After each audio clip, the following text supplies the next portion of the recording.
বিশ্বনবী সব সময় নামাজে সালাম ফেরানোর পরে পড়তেন আস্তাগফিরুল্লাহ। কি পড়তেন? তিনবার পড়তেন আস্তাগফিরুল্লাহ, আস্তাগফিরুল্লাহ, আস্তাগফিরুল্লাহ। পড়তে রাজি আছেন?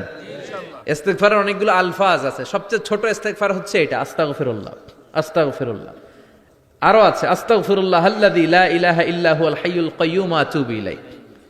বিশ্বনবী বলেন এই ইস্তিগফারটা যদি কেউ পড়ে, আত-তাওয়াল্লি মিন ইয়াউমিজ জাহাফ, যুদ্ধের ময়দান থেকে পালিয়ে আসা কবিরা গুনাহ। কি গুনাহ? কাফেরদের সাথে যুদ্ধ, আমি তাগড়া যুবক, তলোয়ার নিয়ে নেমেছি, আমার দেহের এক ফোঁটা রক্ত থাকা পর্যন্ত আমি যুদ্ধ চালিয়ে যাব, আমি ফিরে আসতে পারবো না, আইনটা কার? ফিরে আসলে কবিরা গুনাহ।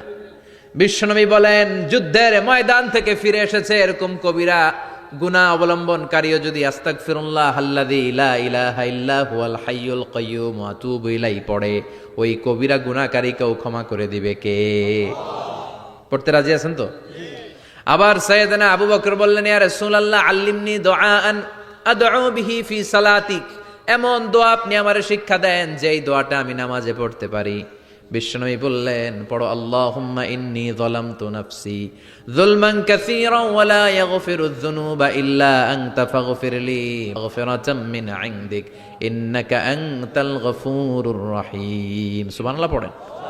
এটাও ইস্তিগফার। আমরা এটার বলে দোয়া মাসুরা, সালাম ফেরানোর আগে পড়ি না? যেখানেই ক্ষমা চাওয়ার কথা আছে ওইটারই কি বলে?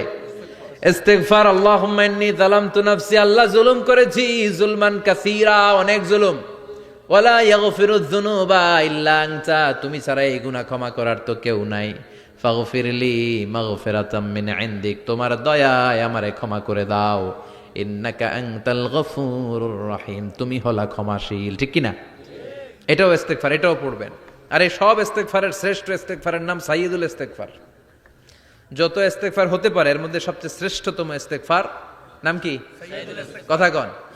বুখারীর বর্ণনা, শাদ্দাদ ইবনে আউস রাদিয়াল্লাহু তাআলা আনহু বর্ণনা করেন, এই সাইয়্যিদুল ইস্তিগফার দিনের বেলা যে পড়বে ওই দিনে মারা গেলে সে জান্নাতি।